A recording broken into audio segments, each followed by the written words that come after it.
मदत ही कुठल्या ना कुठल्या फॉर्ममध्ये करायलाच पाहिजे आणि गरजूंना तर मदत करणं खूप गरजेचं आहे.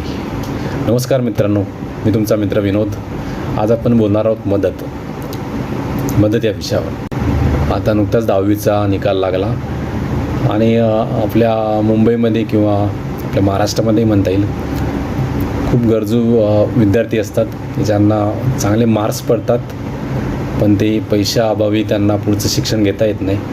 पण याच्यावर मार्ग म्हणजे काही न्यूजपेपर जे आहेत त्यांनी इनिशिएटिव्ह घेऊन अशी मदत करायचं ठरवलेलं असतं, पण त्यामार्फत आपण नक्कीच त्यांना मदत केली पाहिजे. मदतीचा हात म्हणून काही न्यूजपेपर असे उपक्रम राबवतात, तिथे नक्कीच आपण मदत करायला पाहिजे.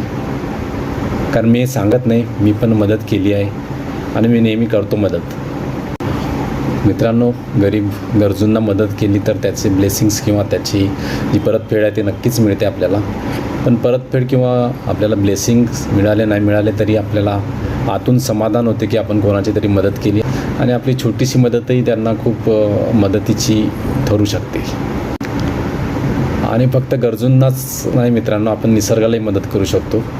आपण सकाळी किंवा दुपारी आपण जेव्हा घराच्या बाहेर निघतो तेव्हा आपल्या पिण्याच्या बॉटलसोबत आणखी एक पाण्याची बॉटल जर घेतली आणि ती आपल्या आजूबाजूच्या झाडांना जर ते पाणी दिलं तर नक्कीच आपल्या निसर्गालाही मदत होईल मित्रांनो.